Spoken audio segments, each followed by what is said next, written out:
It would be wonderful if life never tempted you, if you could go from day to day improvising and always doing the right thing. But the world is not like that. In the end, we end up making mistakes or taking actions that we regret later. Stoicism in theory is a philosophy. In practice, it is a set of rules for living. The Stoics believed that life was complicated and full of situations that will test us. So they created rules to help keep us on the right path. In this video, I'm going to talk about 11 historical rules that I set for myself to become the best version of myself. These 11 rules were created by the Stoic philosophers over 2,000 years ago and have been helpful to many people throughout history. So I invite you to stay to the end to learn all the rules so you can apply them to your life. Before we begin, I would appreciate if you like the video so that you can help me to continue spreading this philosophy. If you are not subscribed, I recommend you to subscribe and activate the bell so you don't miss any video. Rule 1. Conquer your mornings. One of the best moments of Marcus Aurelius' meditations is the discussion he has with himself at the beginning of Book 5. He knows he has to get out of bed, but he desperately wants to stay under the warm sheets. It's easy to understand, but it's also impressive. Marcus Aurelius didn't have to get out of bed. He wasn't actually obliged to do anything. Many emperors before him had delegated the tasks of government to focus solely on living life surrounded by luxury. However, Marcus Aurelius forced himself not to fall into these temptations and to take care of his tasks very early in the morning, because Marcus Aurelius knew that winning the morning was the key to winning the day and winning in life. He would not have heard the expression that the early bird catches the worm, but he was well aware that a day well started was a productive day. I personally take these 3 actions to have a productive morning. 1. Write in a journal. As soon as I wake up, I write down the things I have to do during the day, and I write a small text of reflection on the previous day, where I write down the things I did well and the things I did badly to make me aware of what I have to improve. Journaling allows me to create a habit every morning and reflect on my life. It reminds myself of what I need to do and how I need to act. 2. Play sports. You don't have to do sports with a lot of intensity. By playing sports, I mean getting moving. Go for a walk, go to the gym, go for a run, whatever you want. As long as it activates you physically, it will wake you up and put your mind at ease and ready for the 3rd action. 3. Focus on work. Once I have done the previous 2 actions, I am ready to focus on the task in front of me. Rule 2. Focus on what is under your control. The Stoics put a lot of emphasis on focusing on the things we can control and forgetting about the things we can't control. Understanding this will make you much more practical, and you will waste less time worrying about things that don't deserve it.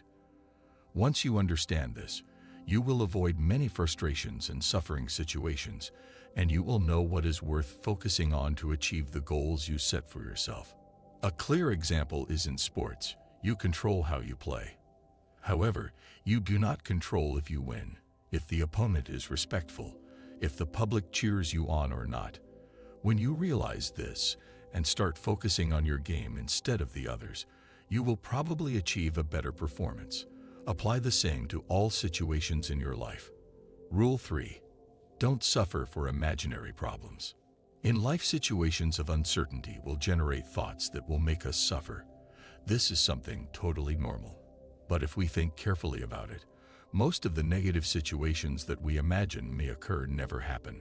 In Seneca's words, we are more frightened than hurt, and we suffer more from imagination than from reality. Try to focus on the present and stay calm. Chances are that the bad thing that you imagine might happen to you will not end up happening in the end. Rule 4. Treat success and failure the same. Marcus Aurelius had an interesting metaphor.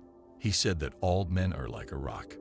He would throw the rock up in the air and say, he neither gains anything by going up, nor loses anything. Going down, it remains the same rock. Whether the day starts with a promotion or ends with a layoff, you're still the same person. In fact, negative situations in life usually teach us many things, so they are even more useful than positive situations. Feel grateful for everything that happens to you, no matter if it is good or bad, because no matter what happens, you are still the same and you will be able to learn from any situation. Rule 5. Do only one thing every day. This rule should not be applied literally. By doing one thing every day, I mean two situations. The first is for people who live without goals. It is important to focus on one goal to achieve each day. No matter how small, living without goals turns a potentially extraordinary life into a mediocre life. The second is for people with many goals. Having big ambitions is not bad, but focus on taking one step at a time. Focusing on too many things at once can make you lose focus on what is really important. With this rule, I invite you to try to achieve at least one goal you set for yourself every day. It doesn't matter if it is something basic or something very complex. Strive to achieve it. Rule 6. Don't look for the easy way. Whenever you want to achieve something, remember that there is no easy way to achieve it. In life, things that are worthwhile are achieved with effort. Think of anyone you consider successful and read their biography. You will see that everything that person has achieved has been accomplished through hard work and discipline. In fact, that is the key to his or her becoming successful. Difficult paths build your character. They make you learn from your mistakes and encourage you to persevere. The difference between those who achieve great goals and those who don't is your tolerance for effort and sacrifice. Anyone can choose the easy path. That is why there are very few who always achieve what they set out to do. Rule 7. Ask yourself if it is necessary. Take a moment to reflect on the things you do in life. Ask yourself, is what I am doing necessary? You will realize how many things we do and want in our lives that are totally dispensable. How much time we waste on these things that don't really bring us anything. How do we know if what we do is necessary? Ask yourself, why do you do the things you do? Find a valuable reason, something worthwhile. If you don't find that valuable reason, what you do is unnecessary in your life. Rule 8. Love your destiny. Things don't always turn out the way we want them to. It is a fact of life. As Seneca said, fortune behaves as it pleases. His own life was proof of that. Health problems interrupted his political career. An emperor exiled him. He managed to return only to have the same thing happen to him again. Almost everything was out of Seneca's control. The only part that was up to him was how he decided to view those events, what he decided to do with them. He chose to see them as a good thing. You chose to use them. Life will make you live through good and bad situations. It is up to you to decide how to deal with them, whether to look for the positive side of things that happen or to live in constant regret. Rule 9. Talk to death. The founder of Stoicism, Zeno of Citium, visited the oracle after losing all his wealth to find inspiration on what to do in the future.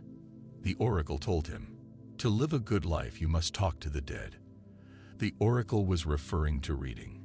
He invited Zeno to read the books of the philosophers who had lived before him. Reading is an incredible tool. It gives you the ability to read the thoughts and opinions of people who lived thousands of years ago. We live in a world where every day we look for the newest things, and this makes us forget about the old. There is nothing wrong with the new things that are appearing, but we must not forget the amount of vital knowledge that is written in books. We have the power to converse with the greatest minds of the past, who with their experience can guide us and help us in our lives.